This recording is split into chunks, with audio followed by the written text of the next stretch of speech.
Mas, minha irmã, boa noite, bem-vinda.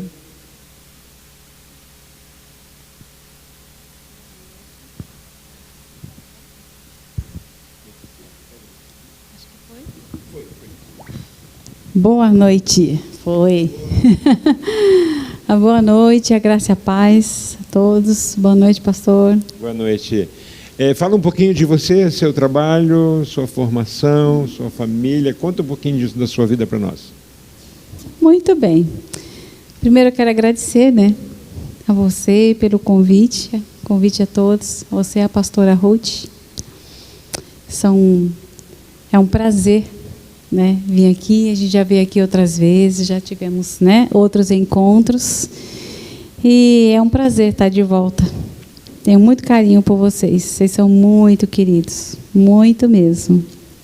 Enfim, vamos lá, Sou esposa do Davi Silva. Meu nome é Gersi Cleide, mas ninguém me chama de Gersi Cleide, só chama de Gersi. Errado, perdão. Fique tranquilo, todo mundo só chama de Gersi, Mas porque acha que meu nome é Gersi. Não, mas é Gersi Cleide, é um nome muito grande, Então, Davi, quando a gente se conheceu na adolescência, ele resolveu colocar Gersi, Ficava me chamando de Gersi, e daí ficou Gersi.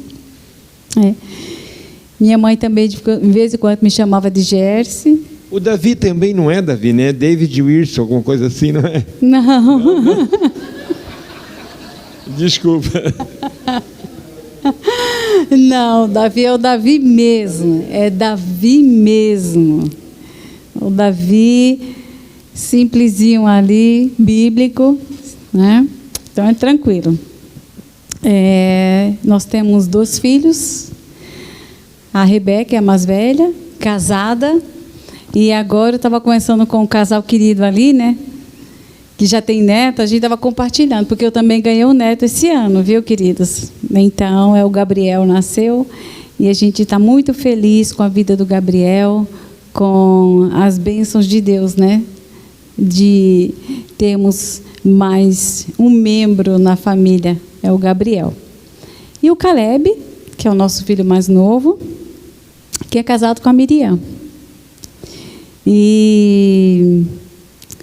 E a gente está muito feliz com o presente de Deus na nossa família, a vidinha do Gabriel. E agora um pouco de mim.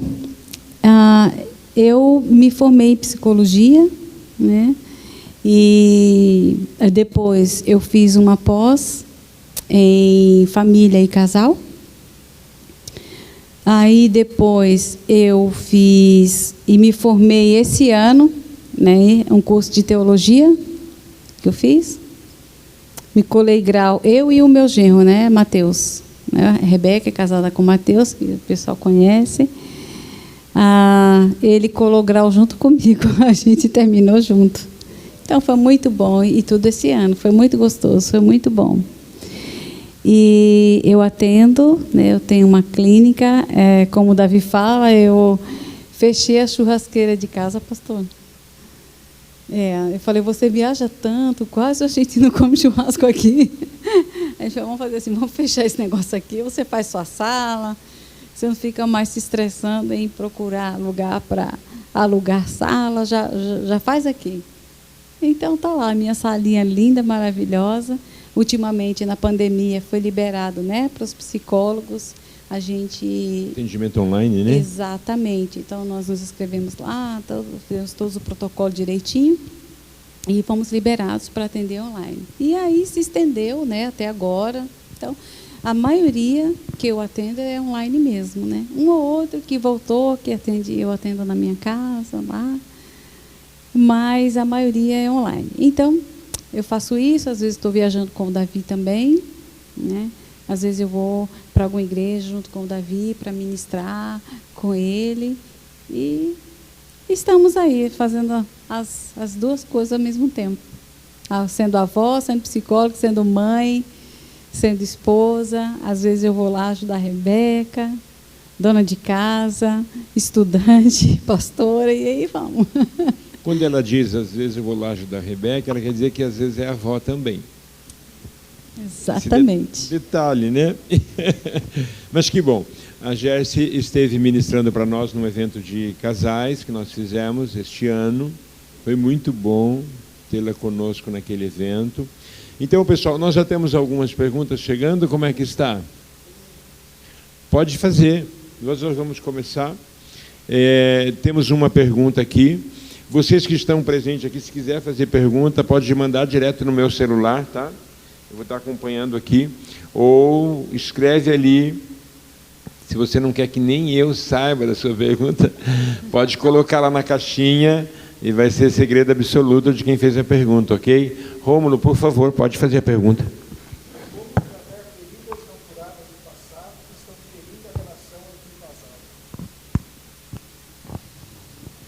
Como tratar feridas no passado não curadas, que ainda estão ferindo os casais? Caramba, essa pergunta é muito pertinente, porque excelente pergunta, uma pergunta muito boa e é pano para manga, hein?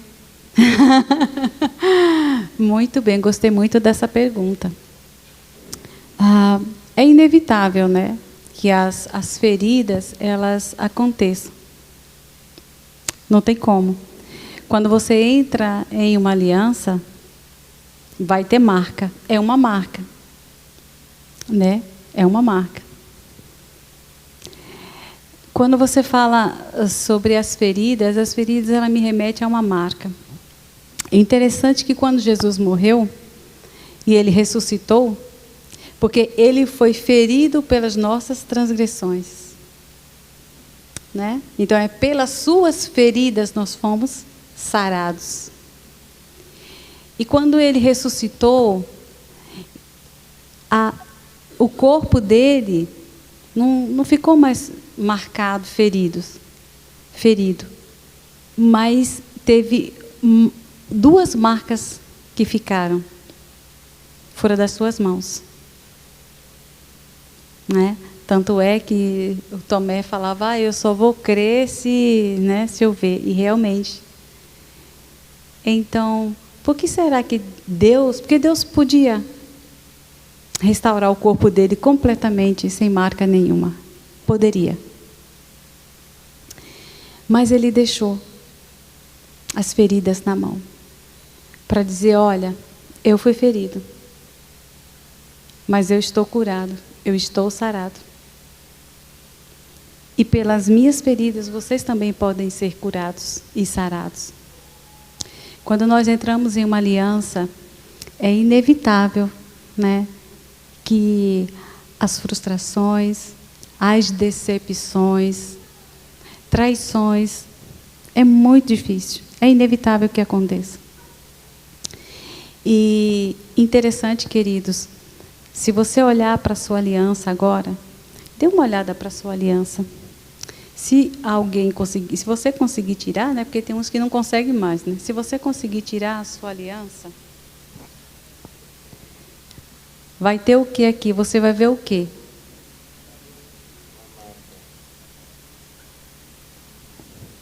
Nós estamos em aliança.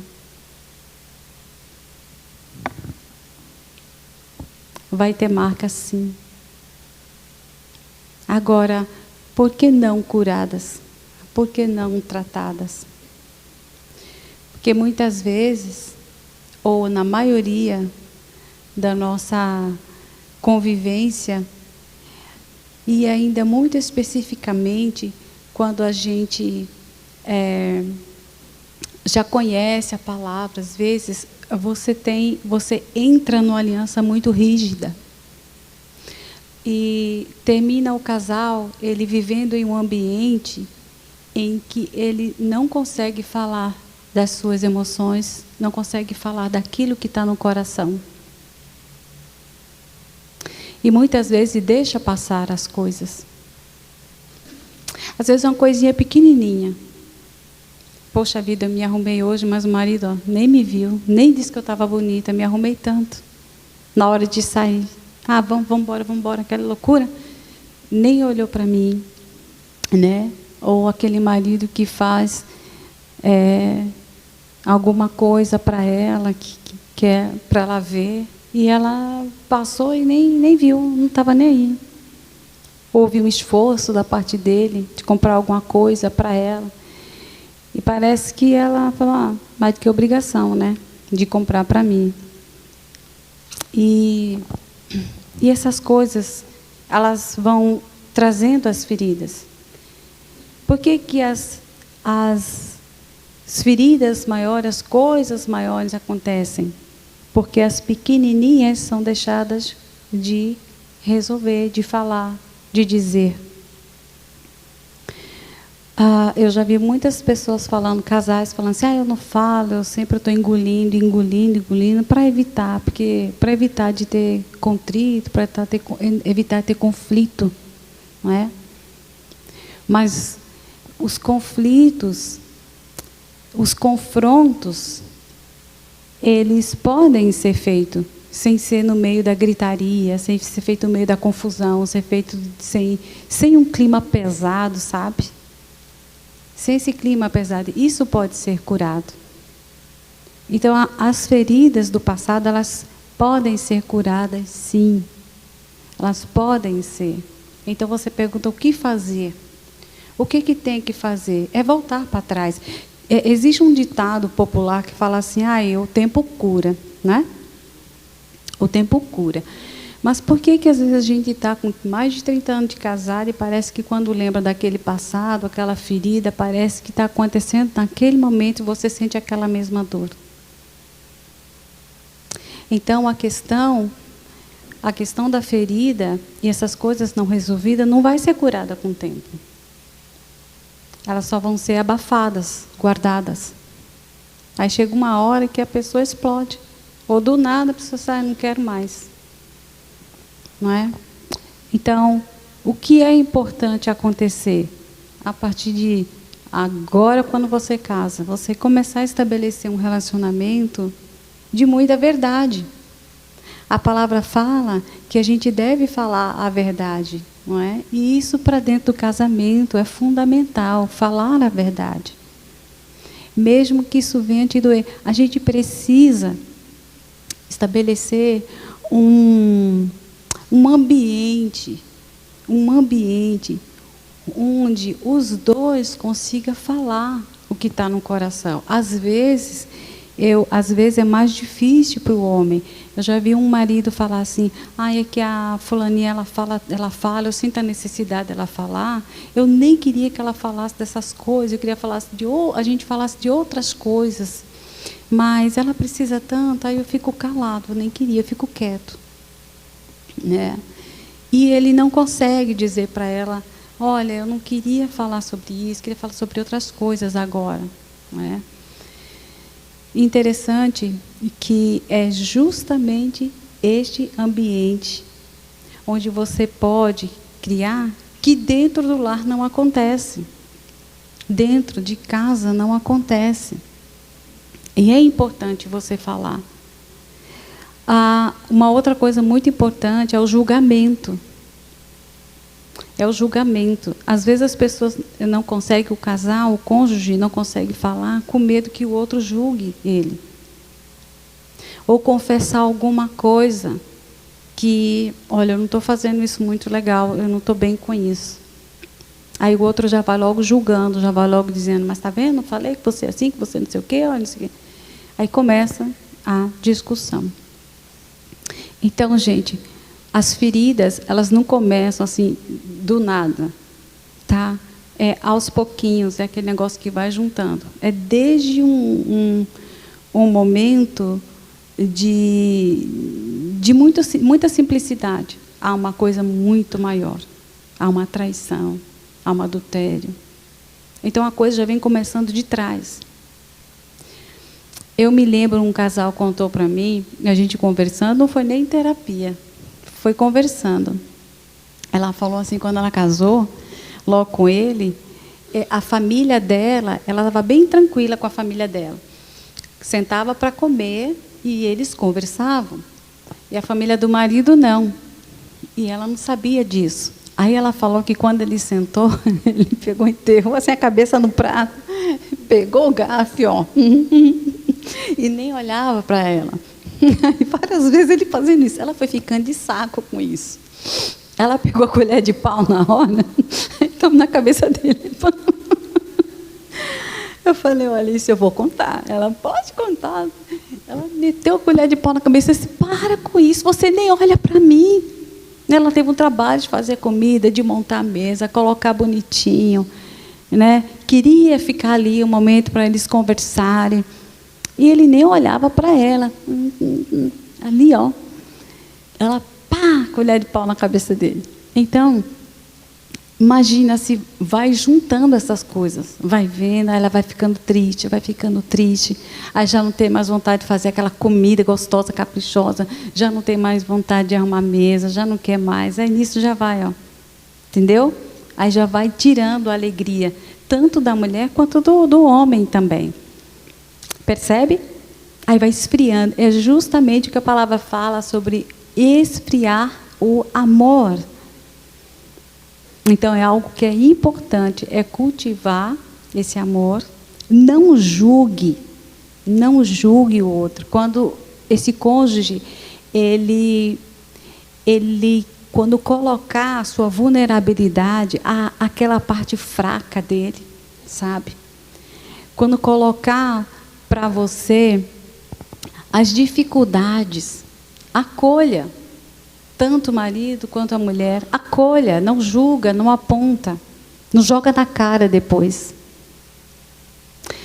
Então a questão do perdão é importante nesse sentido, tá? Não julgar e cultivar o amor.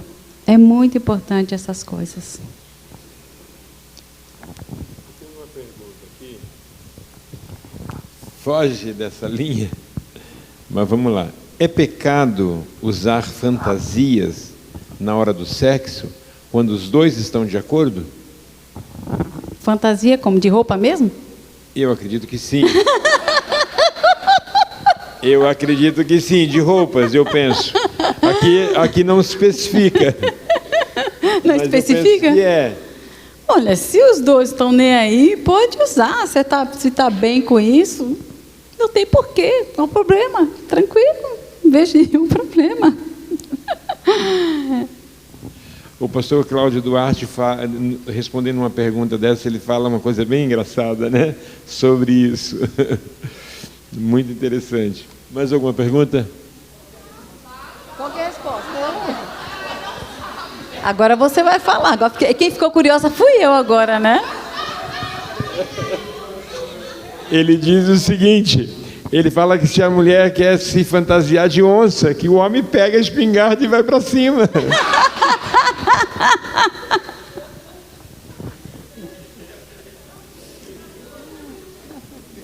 Uma outra pergunta aqui. Ou pode ser o contrário também, né? Se o homem também quiser se vestir também, a mulher também vai para cima, tá? Ok? Viu, mulheres? Podem ir para cima, viu? É engraçado como hoje, né, na igreja, essa questão, o sexo ainda é tratado com muito tabu, né? Não é tratado com liberdade, com liberalidade. Isso. Uma pergunta que fizeram aqui: qual a maior reclamação do homem, qual a maior reclamação da mulher em relação ao casamento? Não sei se a senhora já teve oportunidade de atender alguém que tivesse algum tipo de dificuldade assim em relação ao casamento, reclamações. O que é mais comum, o homem reclamar, e o que é mais comum a mulher reclamar em relação ao casamento?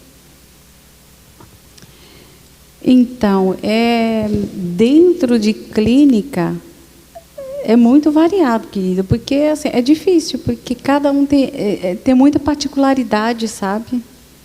E eu acho que o que mais pega é que o pessoal generaliza muito a coisa, né? Acha que é só mais de mulher, que é só de homem. Dentro de clínica, eu estou vendo quase tudo igual, né? Então, são muitas reclamações. Então, assim, aqui eu não consigo me lembrar algo que seja assim, que está acontecendo mais, né? Que é a mulher que reclama, mas é o homem que reclama. Nós tínhamos uma realidade há poucos anos atrás, em que as reclamações dos homens era que ele procurava muito a mulher para a intimidade e ouvia: estou com dor de cabeça. A famosa dor de cabeça, né? As mulheres devem lembrar dessa dor de cabeça. E uma coisa impressionante de alguns anos para cá, minha experiência aqui, né? Depois de muitos anos pastoreando, mas uma experiência aqui, especialmente com casais novos, é as mulheres reclamando, querendo mais atenção do marido. Ela se veste, ela se prepara e o cara está no joguinho, no celular, não se toca. Então houve uma inversão, né? A gente percebe assim, mais mulheres reclamando, né? Geralmente compartilham com a Ruth, né? Que ela está mais pronta para a intimidade, e o homem que está com dor de cabeça, o homem que está no joguinho, o homem que está no celular. É impressionante. Incrível. Uau, realmente muda mesmo. Tem isso mesmo. Ainda há pouco, a senhora havia comentado em relação à comunicação, né, dentro de um casamento, que isso é muito importante. Colocando esse exemplo que o pastor Satírio colocou, que hoje muitas vezes os homens não têm mais tanto interesse devido a celular, a outras coisas, trabalho, enfim. Como vencer essas barreiras dentro do casamento? Aí você está falando a questão... Dá mais trabalho, mas é uma boa. Tá, deixa eu ver se eu entendi. Então, a questão sexual do casamento. Porque o que está acontecendo? A gente vê como é que chama? Pesquisas estatísticas. O que a gente está vendo é que, assim, tanto o Brasil e os países em si, a maioria, a questão do sexo, os casais, eles estão passando mais tempo trabalhando, mais tendo tempo para outras coisas. E a questão sexual diminuiu muito.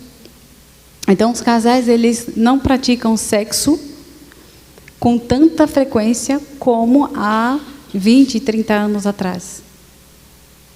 Então, a questão do trabalho e a questão da globalização, né, desse ritmo acelerado que nós estamos vivendo, os casais, eles não conseguem mais ter uma qualidade de sexo como tinha antigamente. Então, essa é uma questão assim, realmente bem clara, de acordo com as pesquisas que a gente vê. É isso. Aí você pensa como... A pergunta é como vencer as barreiras em relação a essa questão. Sim. Certo. Eu acho que, com certeza, como você falou, o casal ele tem que conversar. Ele tem que conversar sobre sexo. E por que não? Né? E por que não? Tem que conversar. Eu acho que não tem esse negócio, tem que ser quantas vezes por semana, tem que ser, não tem isso, quantos dias. Não tem isso, mas o que fica bom para o casal? O que fica bom para ele? O que fica bom para ela?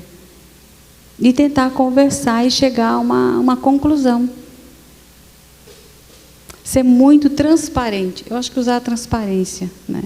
Tem que realmente falar. E não ficar tentando adivinhar. Não tenta adivinhar se sua esposa quer ter ou não. Aí fica naquela assim, né? Aí vai deitar, fica naquela tensão. Aí o marido, a mulher também fica... Fala, pergunta. Não tem problema aí. E aí, a nossa questão sexual, como é que fica? Pode perguntar, não tem problema. Falar de sexo é falar como se você fosse falar de qualquer outra coisa. Não precisa ter vergonha. Você pode perguntar, e aí, como é que está a nossa vida sexual? Você está bom para você? Está bom assim? Não está bom assim não. Tá achando legal assim? Pode falar, não tem problema, como se você falasse de qualquer outra coisa. Falar do sexo dentro do casamento é bíblico, porque foi Deus quem criou o sexo. Agora, se você vai falar sobre sexo com uma pessoa que você está namorando, aí é complicado, né? Ou com uma pessoa que está noivo, né? Mas com teu marido, fale mesmo com a sua mulher. Fale mesmo, conversa, pergunta. Porque tem coisa que um faz e o outro não gosta. Tem coisa que o outro faz e o outro não gosta. Não quero que passe a mão assim, não quero que faça assim. Eu não gosto de beijo, não gosto de abraço. A gente até brinca. Né? Você pode até brincar. Hoje vai ser assim, direto no gol e pronto. Não, hoje, peraí, vamos fazer assim. Pode! Qual é o problema? Não é? Tem a questão do tempo, né? Tem tempo para tudo. Sim! Nem sempre tem tempo para tanto. Sim! Então depende muito de vocês. Por exemplo, um casal recentemente casado já tem uma energia de fazer sexo mais vezes do que uma pessoa que já está com mais de 30 anos de casamento. Mas isso não significa que você pode deixar de ter, a qualidade é diferente por causa da experiência que você carrega, né? Então, é importante vocês falarem abertamente. Eu me lembro que quando a Rebeca estava para casar, aí a gente ia conversar um pouco, né? Sobre tudo. Aí falava, e sexo? Vamos conversar sobre sexo? Aí o Mateus, oba, vamos falar sobre sexo. Aí ela olhava para ele e fazia assim, Mateus, se aquieta. Ela ficava morrendo de vergonha. Mas na minha profissão, né, a gente aprende a falar sobre isso. Eu falo sobre isso como se eu estivesse falando sobre qualquer outra coisa. Porque faz parte do reino de Deus. Deus nos criou com sexo, né? Eu tenho um sexo, meu marido tem, e a gente pode ter relações sexuais no nosso casamento tranquilo, porque Deus está ali. Gente, é tão bom quando a gente tem um momento de prazer e a gente pode dizer um aleluia, obrigado Jesus, que maravilha, que coisa linda, e começa até a falar em línguas. Por que não? De tanta alegria. Claro! Sim, queridos! Sim! Porque foi Deus quem criou. Então a gente pode experimentar. Passei por um momento tão difícil na minha vida, que o sexo foi tão difícil para mim. A hora que eu tive um prazer, tive uma alegria, eu fiquei glorificando a Deus. Aleluia, glória a Deus. Meu Deus! Olhei para ele e disse, que difícil, hein? Esse período. Ele disse, é mesmo. Que luta que a gente passou, que afetou até sexualmente a nossa vida. E não acontece? Acontece ou não acontece? Acontece. E a gente pode dar glória a Deus, aleluia, bendito seja o nome do Senhor. Você já parou para pensar que na hora que você está fazendo sexo, Deus está vendo? Eita, que vergonha. Os anjos do Senhor estão lá? Bom, eu prefiro que Deus esteja lá e os anjos do Senhor do que outras coisas. Não é verdade? A palavra do Senhor não fala que os anjos do Senhor acampam ao seu redor dos que o temem, nos livre que o Senhor está conosco. Quantas vezes nós já oramos, falando, Senhor, vem estar conosco, dá uns dias assim bem bom para a gente. Eu já orei assim, dá uns dias, Senhor, bem bom para a gente sexual, porque a gente está precisando disso. Isso é saúde, isso traz vida para o casal. Isso é importante, não é tudo, mas é uma parte que é importante. Eu penso que às vezes a dificuldade das pessoas entenderem o aspecto espiritual presente numa hora assim de alegria, tem a ver com uma cultura do que o sexo é sujo, o sexo é não sei o quê, né? Tem a ver com um histórico, né? Porque foi Deus que criou, ele disse que tudo que ele criou, ele falou que era bom.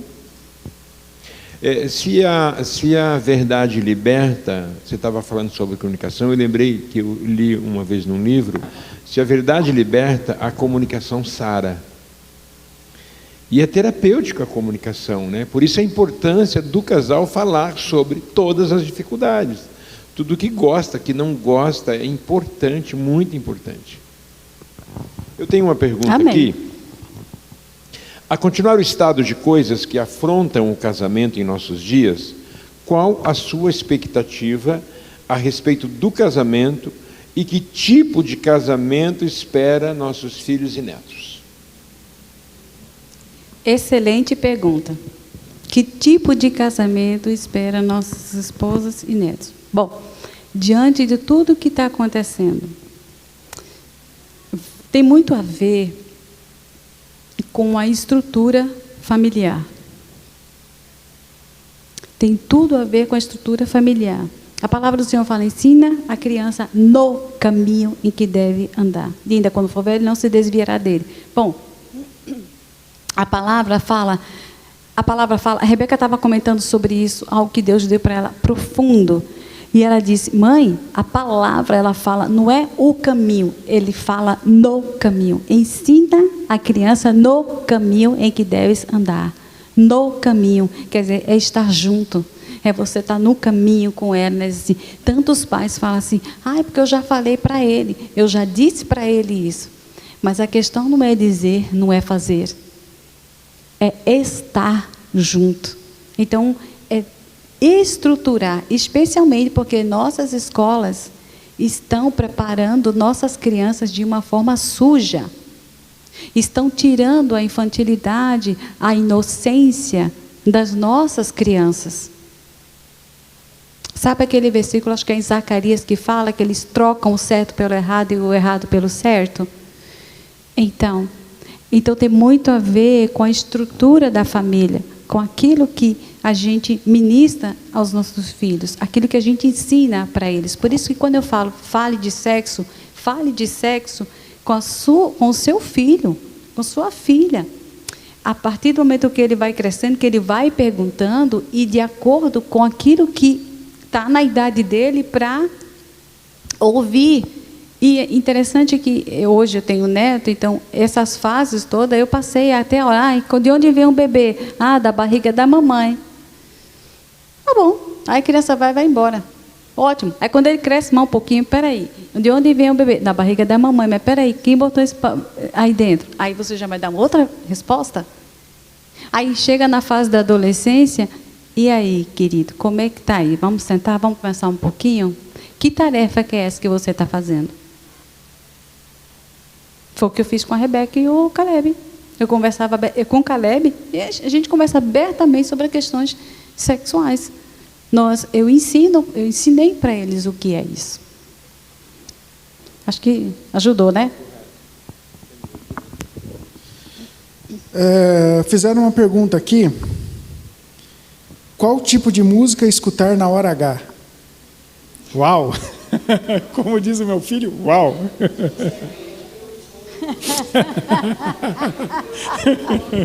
Antigamente tinha uma música, né? Fogo, você precisa de fogo. Você sabe que o estilo musical dita o ritmo, né?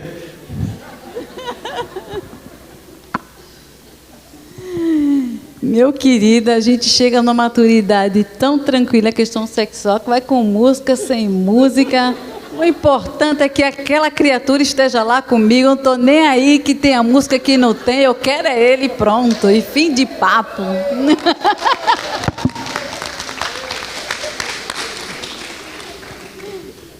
É interessante. Pode falar. É interessante que você colocou sobre falar abertamente de sexo com os filhos. Como falar com eles sem banalizar, como o mundo hoje mostra? E como prepará-los sem ser pudicos, sem sermos excessivamente inocentes? Quando a gente ensina a palavra no caminho com ele, né? A gente vai no caminho com essa criança. A gente, com nossos filhos, a gente vai caminhando com ele. É desde pequenininho até crescer. Então, desde pequenininho, por exemplo, tem tarefas de escola, né, que já chega naquela fase da pré-adolescência, na hora da adolescência, que vem algumas tarefas. Eles falam sobre sexo, sobre alguma coisa. Então, você já começa a falar. Ou quando está acontecendo as mudanças no corpo. Você pode falar, olha, você está percebendo, né, que está mudando algumas coisas em você. Você sabe o que está acontecendo com você? É uma boa pergunta. A gente precisa perguntar para o nosso filho, para a nossa filha, porque para ele saber, para a gente saber até onde ele sabe, o que ele sabe, o que não sabe. Então, sempre é bom ter conversa. Você está percebendo que você está mudando? Você está percebendo o que está acontecendo? Né? Na menina, a questão da menstruação, a gente já pode conversar, porque daí ela vai se preparar para esperar a menstruação chegar. Né? Então, eu acho que acompanhar as fases é muito importante. Acompanhar essa criança todos os dias. E perguntar para ele, sempre sentar com ele. É uma questão de hábito, de manter o hábito, o costume de estar sempre conversando com eles. Ou na janta, ou à noite, ou sei lá, a hora que for mais tranquilo. Eu acho que esse é um aspecto também cultural do nosso problema. Porque a maioria de nós crescemos sem essa comunicação com os nossos pais, né? Especialmente nós já próximos dos 40. Não é? Então, 40 de casados, gente. Crescemos sem essa liberdade de comunicação em casa. E eu percebo agora, enquanto pastor e já com alguns anos de caminhada, que as famílias onde pais e filhos se fala mais abertamente sobre isso, como essas pessoas são mais bem resolvidas. Sim, verdade. Porque há um ambiente aberto, receptivo para perguntas, para questionamentos nessa área. E aquelas famílias mais fechadas, onde não há espaço, não tem essa liberdade, geralmente aí estão as pessoas... Verdade. Mais questionadoras, mais inculcadas, mais perdidas nessa área, não é? Sim, verdade, pastor, uma verdade. Temos mais perguntas? Não temos perguntas ainda? Vai chegar lá mais uma pergunta. Eu queria fazer uma pergunta. Na nossa experiência de acompanhamento, a gente percebe o quanto a questão de que a comunicação sara, ela é necessária. Sim. Na sua experiência clínica, como você consegue levar o seu paciente a entender que ele precisa falar, ele precisa conversar sobre isso? Porque, como pastor, na área de aconselhamento, nós percebemos essa dificuldade de como desafiar a pessoa que está trazendo um problema, e parte da solução tem a ver com comunicar corretamente, né? Como é que é isso na tua experiência clínica? De levar essas pessoas a entender e começar a comunicar sobre o problema para buscar a cura, buscar... Começar a falar. Através de perguntas, pastor. Geralmente eu pergunto bastante. E é justamente a nossa prática clínica é de ouvir e também de fazer perguntas. É de tentar entender o que a pessoa o que está dentro dela, o que está no coração dela, o que está fazendo ela ficar desse jeito. O que está fazendo ela sofrer. Então, as perguntas, pastor, é fundamental. É pergunta. Eu acho que eu acho que eu acho que o que está ali, na pessoa, quando você começa a fazer perguntas, a pessoa ela começa a falar, ela começa a responder. Porque muitas vezes a pessoa ela está ali, ela está com medo de ser julgada. Porque eu tenho o meu conceito de verdade e não pode ser a verdade daquela pessoa. Não é? Então, Jesus ele é a verdade, mas às vezes a minha verdade não é a verdade dela. Então eu preciso entender o que o fulano está pensando, o que ele está, o que está dentro do coração dele, o que levou aquela pessoa a chegar ali. E uma coisa importante também é saber o que é que ela quer com tudo isso. Essa é uma pergunta. Muitas vezes perguntam, em que eu posso te ajudar? Aí a pessoa olha assim para mim, em que eu posso ajudar você? Porque assim, a gente não vai adivinhar. Eu não vou adivinhar. E o mais importante é que eu não vou dar as respostas para as pessoas.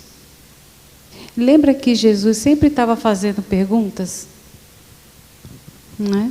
Ele sempre estava perguntando às pessoas. E às vezes ele respondia com a pergunta. Por quê? Porque faz a pessoa a refletir sobre si mesma. A pensar sobre ela mesma. Mas você acha que isso é bom para você? Então quer dizer que você está dizendo que isso é bom para você? Aí a pessoa, isso volta para ela. Então ela começa a pensar, ela começa a pensar sobre ela mesma. Poxa, peraí, eu estou fazendo isso, mas é... Então, quando a gente faz as perguntas, quando a gente deixa a pessoa falar, sem julgar a pessoa,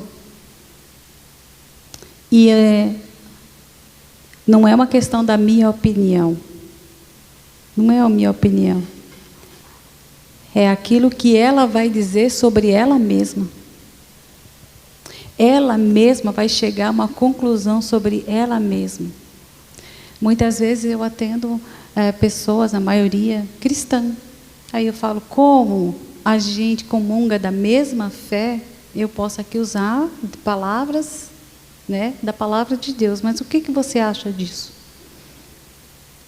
Pergunte, porque muitas vezes, quando a gente vai fazer atendimento, como pastores, a gente quer muito que a pessoa faça a coisa certa.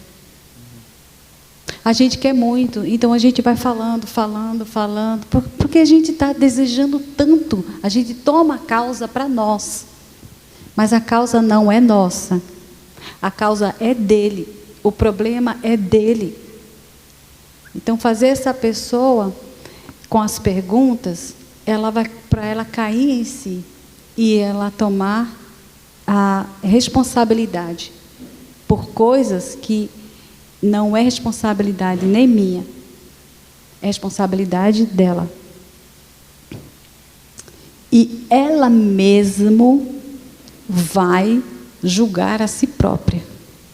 Ela mesma vai fazer uma avaliação. Então, avalie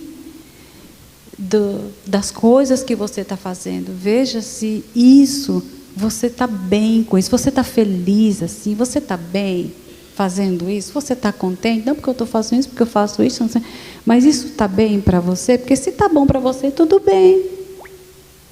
Entende? Porque não sou eu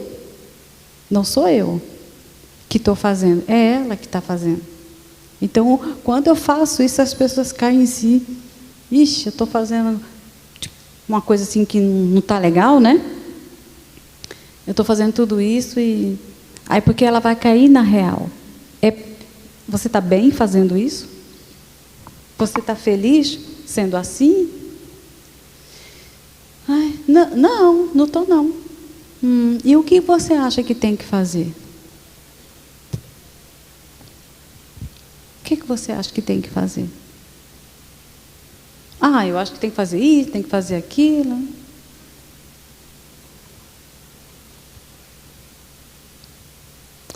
Então, queridos, a única pessoa que pode julgar é Jesus. Enquanto a vida, a gente vai tentando.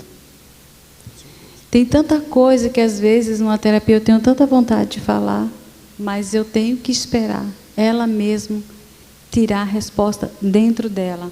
Porque no fundo, meus queridos, a resposta está dentro de você. Por que a gente fala assim, não, é bom fazer terapia? Porque você vai pensar sobre suas próprias atitudes. Né? E um aconselhamento, né, nesse sentido também é muito importante. Para fazer a pessoa pensar sobre seus próprios atos. E aí a resposta está dentro dela. Então essas perguntas vão instigando ela. Tem vezes que pessoas saem de lá assim com a cabeça desse tamanho. De tanta pergunta que eu faço. Teve uma irmã que falou assim, Jesus, não faça pergunta tão difícil. Eu falo, você não precisa me responder. É para você pensar, é só para você refletir sobre essas perguntas. E aí a pessoa sai de lá pensando, quando volta de novo, eu fiquei pensando sobre isso, sobre aquilo. Realmente.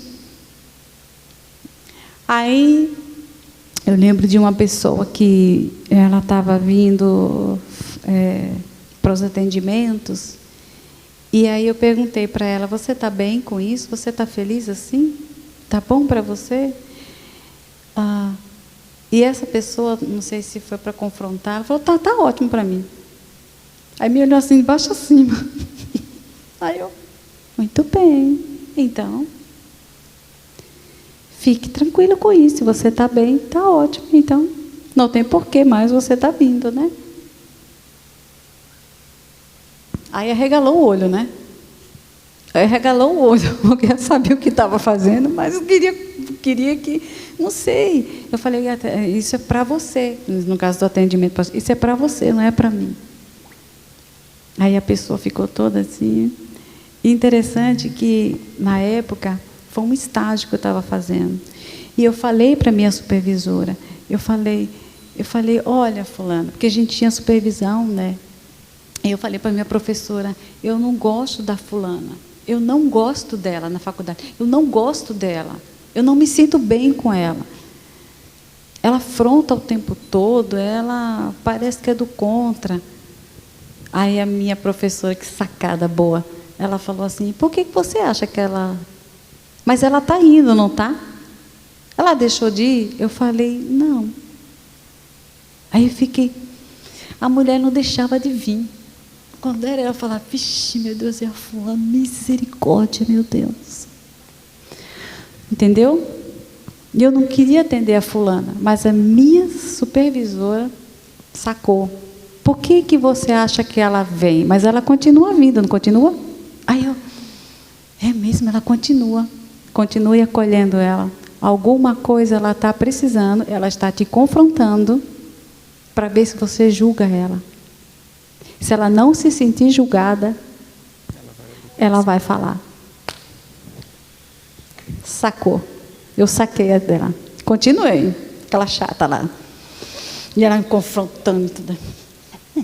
Aí eu tenho que fazer a cara de pose, né? Ficar ali. Né? E no fundo, ela terminou falando de muitas coisas no coração dela, né? Que muito difícil. E terminando, a gente ajudou ela a se recuperar e ficar bem, enfim. Foi um ano assim, gente. Um ano assim. Mas eu creio que foi bênção para a vida dela. Jesus. Chegou uma pergunta aqui. Até que ponto o cônjuge deve investir em um relacionamento abusivo, sendo cristã? Uma pergunta muito pertinente, muito forte e muito importante. Relacionamento abusivo não pode ter investimento. Abusivo, não. Porque o outro não está nem aí para ele. Não está nem aí. Não dá para investir. Não pode. Na realidade, muitas vezes, o que abusa, ele está no meio da igreja, mas é uma pessoa que tem transtorno. É uma pessoa que precisa de ajuda. É uma pessoa que precisa estar até numa clínica. Então não dá para o outro ficar sofrendo, porque o que acontece muitas vezes vem até violência. Por exemplo, já começa errado. Como é que pode investir no relacionamento abusivo dentro da igreja? Já começou errado, porque se o cara conhece a palavra, ou se ela conhece a palavra, né, não sei de quem está vindo o abuso, mas se ambos conhecem a palavra, são cristãos e passa por isso, já começou errado. Cadê o Espírito Santo? Cadê os mandamentos do Senhor que não estão sendo obedecidos? Por que um fica abusando do outro, onde Deus falou que Jesus, que o marido é a cabeça da igreja? Na verdade, Paulo ele fala sobre isso. E abusa, se for no caso do homem, né? E a mulher? Por que abusa do marido? Então já começou errado. Então já não existe um investimento nisso. Isso não é investimento, isso é sofrer um abuso. Isso tem que ser falado. Isso tem que ser falado. Procure os pastores. Procure, se houver agressão física, procure pessoas que possam te ajudar, tá? E as pessoas precisam saber disso. Os pastores, líderes, precisam saber disso. Ninguém pode bater no outro. Ninguém. É proibido biblicamente. Da última vez eu fiquei muito brava, né? Eu lembro quando a gente me falava assim, eu estou muito brava. Porque eu falei, não pode nem xingar. Eu falei para vocês que no hebraico não existe palavrões. Assim, em Israel, os israelenses até chamam, os mais novos, sei lá, eles aprenderam com outras nações. Outras culturas, né? Exatamente. Mas não existe. Então, você não, é interessante que quando os judeus, né, os israelenses, eles querem falar algo, eles são muito expressivos, sabe? Assim, sabe? São muito expressivos e tal. E até tem uma forma de ser grosso. Mas é por quê? Porque eles não chamam palavrão. Mas também eles são sinceros. Eles dizem o que estão sentindo. Eles falam na cara. Entendeu? Eles falam na cara. Então, assim, é proibido. Porque você está violando.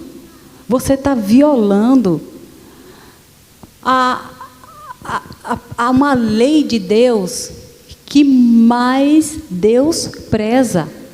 É o amor ao próximo. É o teu próximo. Jesus, que é Jesus, morreu pelo próximo. Por que cargas d'água fica se xingando o outro e bater? Pelo amor de Deus, isso nem deveria existir no meio da igreja. E se existe, tem que ser trabalhado isso. Tem que ser denunciado, tem que ser falado, tem que ser tratado. Não pode e ponto final. Não pode, está totalmente contra a palavra de Deus. A orientação é sempre buscar profissional de ajuda nessa situação, Sim. né? Sim. Eu entendo assim também, e a gente sempre traz essa orientação. Busque profissional que possa ajudar, e se não interromper, se não tratou, cai fora. Porque toda relação abusiva, ela evolui para situações mais agravantes, né? Então, os casos que a gente fica sabendo de feminicídio e outras coisas, não começou assim, né? Começou com coisas simples e vão evoluindo. Chega uma pergunta, não é uma pergunta, eu acho que é mais uma... Ah, não, agora completou a pergunta. O pastor Cláudio comenta em relação a evangélicos e a relação de evangélicos com o sex shop. Ele aconselha, fuja da aparência do mal. Qual é a sua opinião? Eu acho assim, a questão do sex shop, eu acho que é uma questão de... É complicado. Eu acho que pegar subterfúgios. Se você tiver uma relação de tanta intimidade e profundidade com teu cônjuge, de tranquilidade, de falar, de dizer, será que você vai precisar disso? Para se animar, para não sei o quê? É meio estranho, né?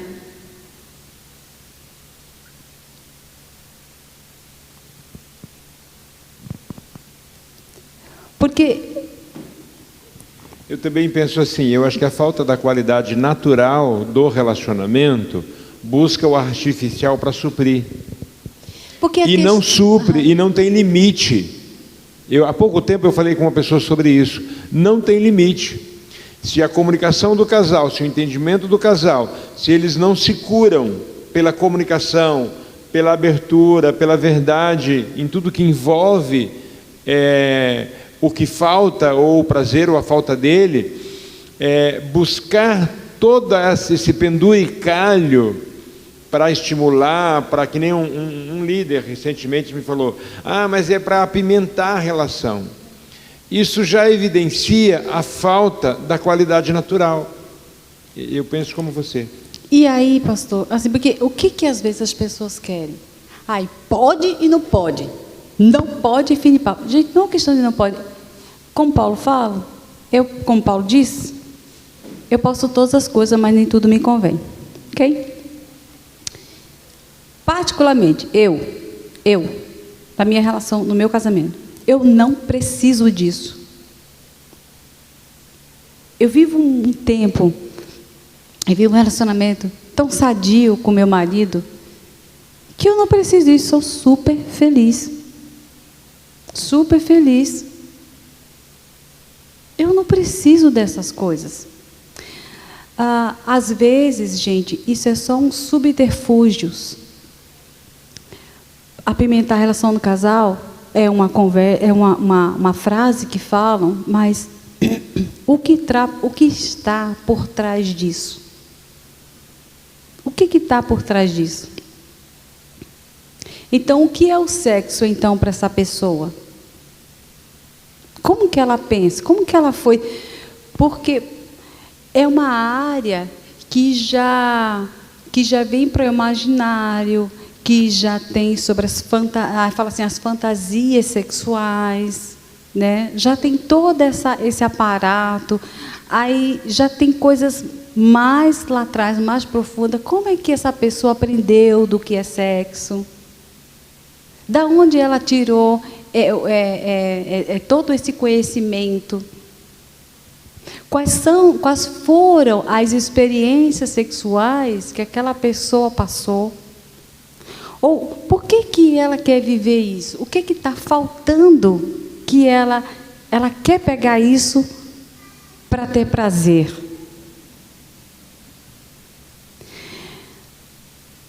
O que faz essa pessoa fazer e buscar isso e não buscar na fonte o pai da criação do sexo para você ter um prazer?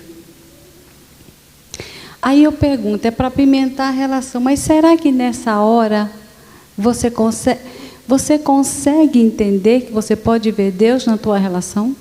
Quando você está tendo sexo com a pessoa? E saber que é bom e que Deus está feliz com você ali? Deus fica feliz, meus irmãos, quando a gente tem prazer. Deus se alegra.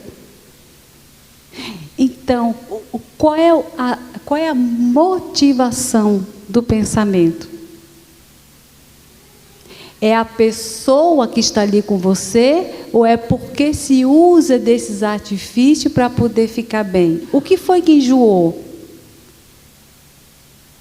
O que é que nessa pessoa não tem mais o brilho que você precisa entrar com esses subterfúgios para apimentar a relação?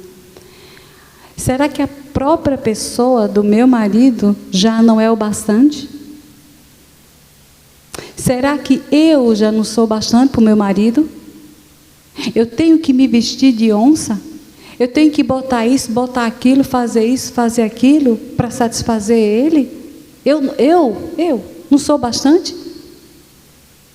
Será que na hora que ele não vai tomar banho, que eu vejo meu marido lá, será que aquilo não me chama a atenção? Será que eu não acho bonito?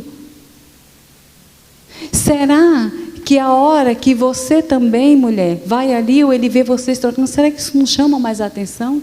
Que tem que ter essa palhafernália toda? Eu acho que o ponto é esse. Não é pode, que não pode, que não pode. Eu não gosto dessas ditaduras, mas é a própria pessoa. Tem hora que eu falo assim, oh meu bem, você está tão lindo. Aí ele fica olhando para a minha cara assim, tô desconfiado. Ele fala, moça bonita, não, só fez. Não, você é lindo. É a própria pessoa dele.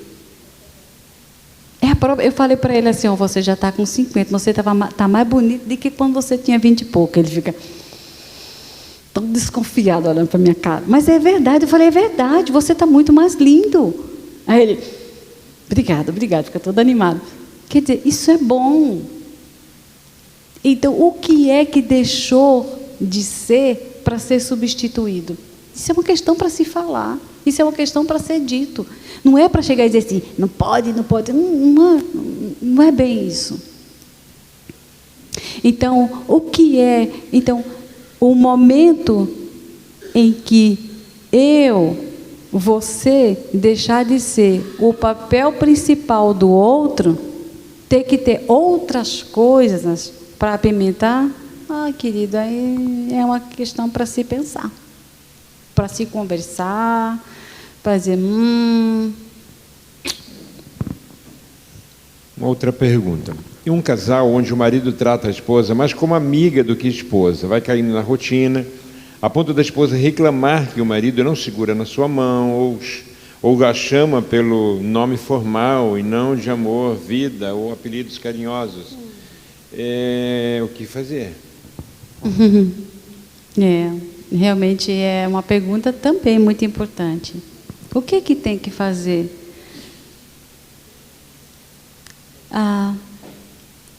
Fala para ele. Fala para ele. É só isso, simples assim. Alguém falou o quê? Pode falar. Fale para ele. Fale da sua tristeza, fale da sua angústia. Que você sonhava de um marido que pegava na mão, de um marido que fazia assim. E eu não vejo isso, não tenho isso, eu estou muito triste. Fale, diga. Ele precisa saber o que está no teu coração, porque ele não vai adivinhar. Talvez ele não esteja fazendo por maldade. Talvez ele não esteja... Talvez ele nem... Que homem às vezes é meio desligado. Se é homem, né? Que está reclamando. Não sei se essa... Acho que é mulher. Mulher que está reclamando. Então, a mulher. Então, eu acho. Então, talvez ele nem se dê conta do que está fazendo. Por exemplo, às vezes a gente está andando aí, Davi, aí sem querer ele vai na frente. Aí eu paro. Eu falo, bem? Aí ele olha para mim e fala, aí já vai me dar a mão. Aí eu falei, olha, eu não quero ser aquele tipo de casal que passa os anos de casamento, vão andando na frente, outro atrás, a gente nem pega na mão. Eu falei, eu não quero isso não. Fale como você quer. Diga, minha irmã. Às vezes a gente tem uma ideia de que o marido vai ter que adivinhar o que a gente quer. Ele não vai adivinhar, tadinho. Não vai. Chame a atenção, fale para ele. Eu paro mesmo, eu paro no meio da rua. Bem, já olha, eu falo, bem, já olha. Eu falei, eu não quero não. Eu falei, a história está andando assim, né? Jamais. Eu quero. Agora tem casal que não liga. Um anda na frente, outro atrás, tá de boa. Entende? Entende? É o que está no teu coração. Se essa esposa, ela está triste, ela está infeliz, então ela tinha ela tinha uma ideia de que o marido fosse fazer isso. Talvez no seu contrato de casamento você não colocou isso, né? Você não falou para ele. Existe um contrato de casamento, vocês sabem disso, né? Um contrato assim que fica só na cabeça, né? Não escreve, né? Então, a mulher, ela tem aquele sonho romântico, né? Essa mulher que está reclamando, por aí que pensou sobre isso. Eu quero que seja um marido assim, que pegue na mão, que mais que falou? A pessoa que fez essa colocação acabou de mandar aqui, ó, que essa é a realidade da cunhada dela, que hoje saiu de casa, pediu o divórcio e saiu de casa. E com essa reclamação. Ok. Pois é, mas também a gente vê, isso também não justifica pedir um divórcio por causa disso. Não justifica. Eu acho que tem que pensar, tem que falar, tem que dizer, buscar terapia. Busca terapia. Sim. Falar, conversar. E também, queridos, não sei se é um casal cristão, mas o que muitas vezes acontece com a mulher? A mulher ela pensa, o marido é o cabeça, como Cristo é o cabeça, e Deus é o marido. Como Cristo é o cabeça, ele não é o Cristo. Paulo fez uma analogia do casamento. Ele não é o Cristo. Gente, ele é humano como você. Ele não vai adivinhar as coisas, né? Aí, quer que o marido adivinhe. Ele não vai adivinhar. Compartilhe com ele, construa o teu relacionamento com ele. Eu falo para ele, se eu vivo com você, né? Se eu moro com você, eu não quero isso. Por exemplo, na hora de almoçar, a gente está ali batalhando, porque agora com o celular, pastor, o negócio é difícil. Aí o celular fica do ladinho da mesa, né? Aí fica comendo, aí eu, celular. Às vezes a gente vai sair, qual é o nosso combinado? Não pegar celular na mesa que a gente está comendo. Vamos sair para jantar. Ótimo. Aí fica lá. E ele também. Nosso combinadinho é o quê? Celularzinho do lado da mesa. Não vai olhar. Nosso combinado. Fica um policiando o outro. Não vai. Entendeu? Combine. Combine com ele. Às vezes eu faço uma comida, né? E faço comida boa. Aí, Davi, às vezes ele pega, né? Começa a comer, tá nem aí. Aí eu faço. Aí eu sento e faço. Meu Deus. Uau, como ficou boa essa comida. Olha, acertei. Nossa, como ficou boa. Aí eu fico falando para mim mesma assim. Aí ele olha todo envergonhado para mim e fala, ai, desculpa, Jessy, desculpa. Não, tá boa, tá uma delícia. Nossa, tá bom. Aí começa a falar. Eu falo, eu estou elogiando, viu? Eu estou elogiando. Entendeu? Então, ele não vai adivinhar. Converse, construa com ele isso. E não é só papel dele, é papel nosso também. Gerson, eu tenho uma pergunta aqui que fizeram. Diz assim, o que fazer quando o casal quer ter filhos, mas o homem ou a mulher não pode? Como trabalhar isso no casamento? Como trabalhar essa frustração no casamento? Como trabalhar essa frustração com o outro? A mulher, normalmente, ela tem o desejo de ser mãe, o homem, muitas vezes, tem o desejo de ser pai, mas isso não pode acontecer. Como lidar com isso? Como trabalhar isso? Tá, uma boa pergunta. Uma questão biológica, né? Não pode ter filhos biológicos. Sim. É uma questão de trabalhar com a cabeça, de conceito. Se ela não pode ter, ou ele não pode ter, existem outros meios que podem ter filhos. Eles podem adotar.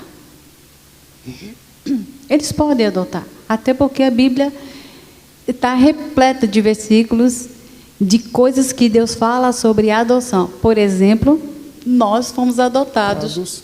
Quem é o filho de Deus legítimo? Quem é de Deus legitimado? É Israel. Israel é de Deus legítimo. Nós não somos. Nós somos enxertados. Oliveira Brava. Exato, nós somos enxertados. Entendeu? Então, maior são os filhos da estéril do que a daqui é mãe biológica. Maior são os filhos. É bíblico. Então, é a gente trabalhar a cabeça. Nós podemos adotar. Eles serão seus filhos.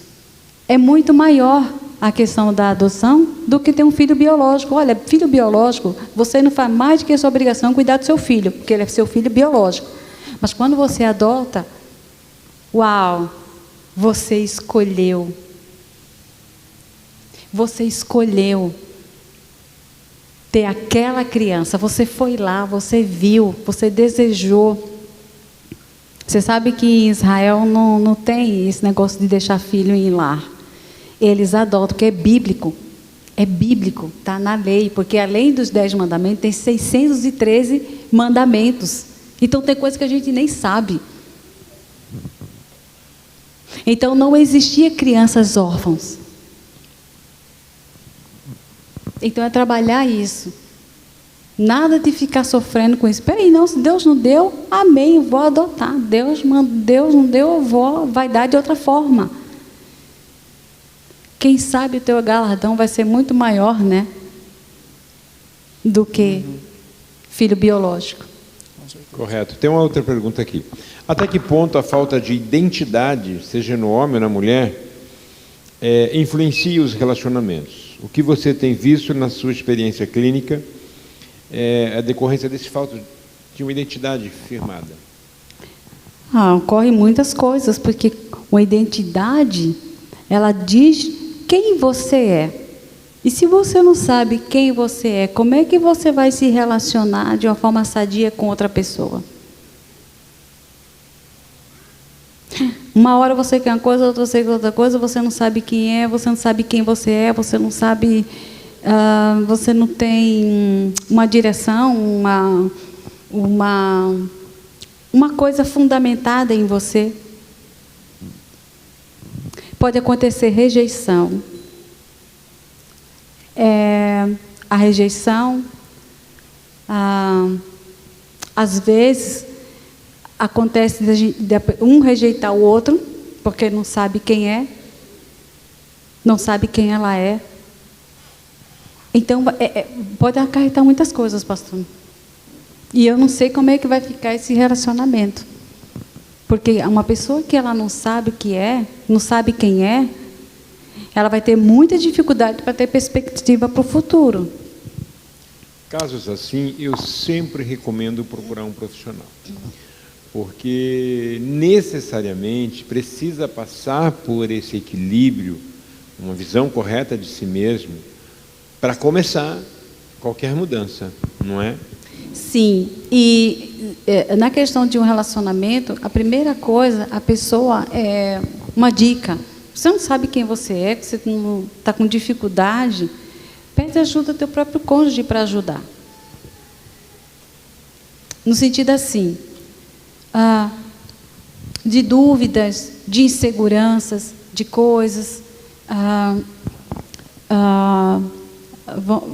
Vamos colocar um exemplo aqui. Às vezes a pessoa ela não sabe o que vai querer fazer no futuro. Porque às vezes, quem está próximo da gente, ele consegue dar um feedback da gente, de como a gente é. Então você pode perguntar, mas uma pessoa que ama você, porque eu fico assim com dificuldade, porque eu não sei quem é que está do teu lado. Pode ser um doente que queira pisar você mais ainda. Então você coloca uma vulnerabilidade para uma pessoa ruim, mesmo se dizendo cristão, mas é ruim essa pessoa, infelizmente, ela só vai te pisar.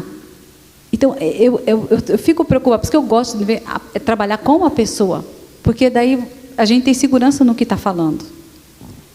Tá? Mas pessoas que realmente amam você, que a gente tem segurança, amigo, você tem segurança, mas que não vai te pisar. Ô fulano, o que você acha de mim? Eu me acho assim, eu me acho assado. O que você acha? Por exemplo, eu comecei a namorar com o Davi, eu me achava feinha. Eu me achava feia, eu não me achava bonita. Mas de tanto Davi dizer que eu era bonita, hoje eu sou assim, eu comecei a me aceitar e dizer assim, nossa, realmente, eu sou bonita. Eu comecei a acreditar que eu sou bonita. Olha só que coisa. Olha o sofisma que tinha em mim. Eu me achava feia. Mas ele dizia, Gérce, pelo amor de Deus, como é que você se acha? Gérce, você é você é linda. E eu ficava, eu regalava o olho assim para ele. Não é?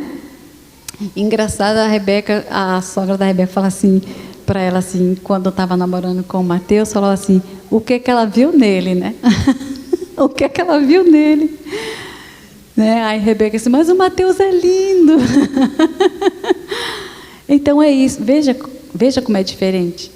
Veja como eu aprendi, eu tinha uma visão distorcida de mim mesma. Olha como eu aprendi com ele que eu sou bonita. Então, é muito bom terapia, mas é uma sugestão boa perguntar, o que você acha de mim? Uma pessoa que te ama de verdade, tá? Te ama de verdade, pelo amor de Deus. Não vai se submeter a um dizer, não, mas você é isso, não, jamais. Que essas pessoas que amam de verdade, ela vê a beleza da pessoa. Ela vê o belo da pessoa, porque a beleza está nos olhos de quem vê. Então, muitos dizem, mas eu sou feio, fulano é feio, fulano é... Eu vi uma história há muito tempo atrás, de um casal, né? Que a menina gostava de um E a mãe falava assim, mas não fique com esse não, que esse é feinho. O outro é mais bonito, o irmão, é mais bonito. Ela foi, casou com o feinho mesmo, né? Hoje o feinho está bonito e o que era bonito está feio e misericórdia. Quase 30 anos atrás. Entendeu? A beleza está nos olhos de quem vê. Feliz dela que viu a beleza interior daquele cara. Que aquele cara ficou bonito hoje. E o bonito ficou... Exatamente, ficou assim minha boca, né? E assim, e tudo cresceu na vida desse menino. Esse menino cresceu financeiramente, ele cresceu emocionalmente, ele cresceu em tudo, ele ficou bonito em tudo. E era o feinho. Tá a história do patinho feio? Dizem que a beleza interior, ela se exterioriza de várias maneiras. Mas a exterior nunca interioriza. Uhum. Tem uma última pergunta? Exato. Tem uma última pergunta e eu quero aproveitar essa pergunta para saber da tua experiência em relação a esse assunto. A pergunta é: o que se pode fazer quando a mulher não tem controle sobre gastos financeiros e não aceita que o homem controle as finanças? Aproveitando a pergunta, existia um consenso de vários entendidos no passado que os dois principais fatores de divórcio eram problemas financeiros e sexuais. Na tua experiência clínica, se isso se confirma ou não, e responder a pergunta: o que fazer se ela não aceita o controle financeiro do marido e a sujeita gasta? Deve ser uma compulsiva. Pastor, realmente o negócio é sério. A questão da que você falou, estatisticamente tá? Inclusive, eu atendi um casal, sim, com a questão financeira séria, e tem um livro de uma pessoa que é psicóloga, ela fala assim: até que o dinheiro nos separe. Até que o dinheiro nos separe. Então, assim, eu tenho esse livro em casa e eu usei esse livro para trabalhar com o casal. Eu falei: lê isso aí. Quase que eu dizia assim: lê isso aí, se vira. Não precisa isso não. A gente trabalhou junto, foi muito legal. Olha, então, são os extremos, né, pastor? A pessoa tem um problema, gasta, mas não aceita que aí já tem uma solução muito rígida. Aí o marido tem que controlar tudo. Então, ela fica... Então, volto ao mesmo ponto. O que está fazendo essa mulher gastar tanto? Você fala assim: é uma compulsão.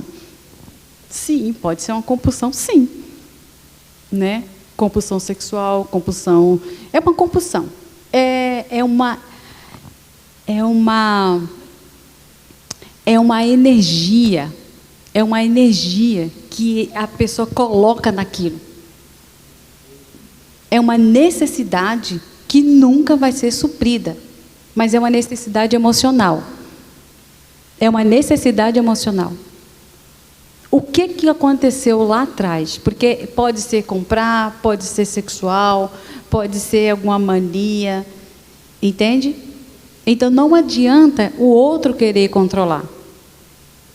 Eu acredito também que quando não é a questão da compulsão, muitas vezes é a falta de percepção do homem que a mulher tem necessidade de gastos diferente do homem, né? Sim. Tem a questão da maquiagem, a questão da quantidade de roupa em si, de calçado, de cuidados com o cabelo, com isso Sim. e com aquilo, né? Sim. Apesar de que tem uns meninos hoje que cuidam mais do que as mulheres, é uma coisa de louco. Mas antigamente, né? Hoje não dá nem para falar sobre isso, né? As mulheres gastam mais, os homens gastam mais hoje no cabeleireiro do que as mulheres. Mas antigamente essa era uma reclamação das mulheres. E os maridos não concordavam que ela fizesse unha de vez em quando e gasta para fazer cabelo e gasta com... Tem esse aspecto também, não é? Sim, e assim, eu acho que é bem equilibrado, porque assim, a mulher, ela pode querer fazer unha, fazer pé, não, mas o homem, quando ele resolve gastar, ele vai o quê? Ele vai comprar um carro. Quanto é um valor de um carro? Ele vai querer fazer uma reforma na casa, fazer uma coisa, mas quanto que é esse gasto? Né? ele vai comprar uma coisa, mas quando ele compra assim, bem... Quando ele faz bem feito, né? Desse jeito, né? Assim, um grande gasto. E a mulher, as coisas mais minúsculas, né? Assim, pouquinhos. Aí, aquela questão. É conversar e a gente entender a necessidade dessa pessoa, porque tem umas que têm necessidade, outras não. Tem mulher que tem que fazer unha, tem que não sei o quê, tem que ir no salão. É algo que tem que ser conversado entre o casal. Esse negócio da gente polarizar a coisa, isso é muito ruim. Isso traz muita rigidez, né? Traz muita rigidez. Então, é entender as necessidades de cada um e respeitar as necessidades de cada um, né? Então, eu acho assim, a mulher, eu acho que tudo é uma questão também de cabeça, porque ainda volta aquele negócio, é porque o marido é o cabeça, então ele tem que fazer tudo, ele tem que adivinhar tudo. Então, eu tenho que... é como se vivesse uma outra vida. Eu não sei se vocês estão entendendo, mas é como se vivesse uma outra vida. Mas o casamento é uma construção. Vocês dois estão nessa juntos. Então, eu tenho minhas coisas, você tem suas coisas. A gente está junto nessa. Por exemplo, vocês podem ter uma renda que junta, tem casal que tem uma renda que junta, tá? E ela sabe, ela tem um limite dela. Eu sei, por exemplo, eu sei até onde eu posso gastar. Eu não tenho que ficar dizendo para o Davi, Davi, eu vou comprar isso, me dá dinheiro para isso. Não. Eu sei onde eu posso gastar, eu sei o meu limite. Eu não preciso que ele fique me dizendo o meu limite. Eu sou uma adulta, sou uma mãe de família, como também ele é. Eu respeito ele como cabeça de Cristo, como cabeça da família, e é por isso que eu sei onde é o meu lugar. Eu sei até onde eu posso, eu não tenho que ficar pedindo para ele. Eu vou lá e compro, porque eu sei até onde eu posso gastar. Isso é respeitar o cabeça do lar. Não é ficar pedindo. Entendeu? Eu sei quanto que ele tem na poupança, eu sei quanto que nós gastamos, eu sei o meu orçamento, eu sei o que posso. Se eu quiser comprar alguma coisa mais, Davi, nosso orçamento é esse, eu estou a fim de comprar esse negócio aí.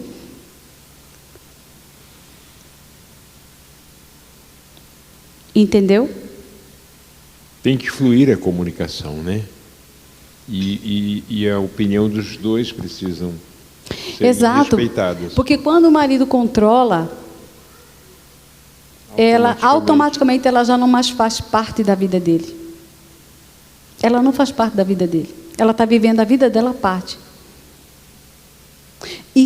Essa ficha tem que cair. Tem que cair. Porque quando Jesus diz que ele é o cabeça da igreja, Jesus está chamando a responsabilidade com a noiva. Porque quando ele voltar, ele vai reinar. Ele vai reger as nações junto com a noiva, que é a sua esposa, já vai voltar casado com a esposa. Então, vai reger as nações. Ele não vai vir trazer uma noiva que esteja alienada, uma noiva que não sabe o que quer, uma noiva que não vê o tamanho da responsabilidade, não vê as contas, que não vê o que tem que fazer.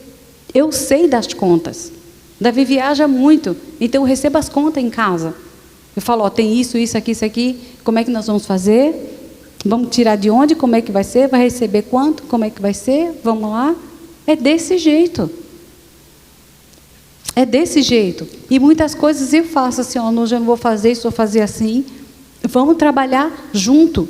É sempre trabalhar junto.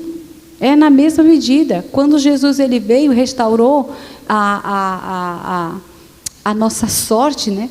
E nos restaurou, nos reconciliou nele mesmo. Ele veio reconciliar exatamente a medida de cada um.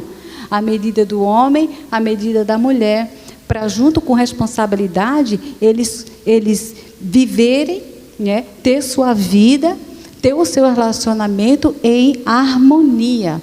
Correto. Gessi, obrigado Obrigado, nosso tempo deu. Obrigado por sua participação, disponibilidade de estar aqui conosco. Eu quero te abrir espaço para suas considerações finais, rapidamente, daí nós vamos orar e nós vamos participar de um comes que tem ali preparado para a gente. Eu acho que eu já fiz minhas considerações finais, viu? Eu acho que o que fecha aqui é o sofisma. A minha consideração final é o que você aprende sobre o que é um casamento, o que você aprende, o que o marido ou o que a mulher representa. Entende? É como se a ideia, muitas vezes, é como se o marido fosse cabeça, então ele fazer tudo sozinho, do jeito dele, e a mulher não está nem aí, vou gastar, vou fazer o que eu quero, sou, né? Aí fica só na de dondoca, eu vou... É aquela ideia de uma marido ter que dar bolsa de marca para a mulher ser feliz. Não, eu não quero ter bolsa de marca para ser feliz. Eu quero ter meu marido andando com ele junto para eu ser feliz com ele. A bolsa é uma consequência. Então, essa é a minha consideração. Legal. Nós vamos orar. Tem mais algumas perguntas. Chegou 2 para mim aqui, mas não vai dar tempo. Nós já deu nosso tempo, então nós vamos estar orando, encerrando, e a gente vai ter um tempo de confraternização agora. Tá bom? Pai, nós queremos te agradecer pelo privilégio de publicamente podermos fazer esse tipo de reunião, de poder fazer online para que pessoas que estão lá, né, em outros lugares possam participar, pela disposição da tua serva de estar aqui conosco, falando da sua experiência, da sua vivência, essa troca de informação, de experiências tão rica. Obrigado por esse tempo, Pai. E que nós possamos, ó Deus, levar para as nossas práticas esses conselhos, essas informações tão importantes, que aprendamos como casais a serem os mais verdadeiros possíveis, que as nossas comunicações sejam terapêuticas, sejam curativas, que elas venham realmente fazer com que cresçamos em conhecimento um do outro e que esse conhecimento gere o fruto da intimidade saudável, de uma família saudável, de casamentos saudáveis. Muito obrigado, Pai, por todos que estiveram nos auxiliando também com relação aos alimentos, com relação à organização. Muito obrigado. Nós abençoamos o povo que está conosco, abençoamos aqueles que estão online conosco, nós já abençoamos aqueles que vão chegar a ter acesso a essas informações e que vão ser abençoados também. Nós cremos assim. Nós já te agradecemos, Pai, em nome de Jesus.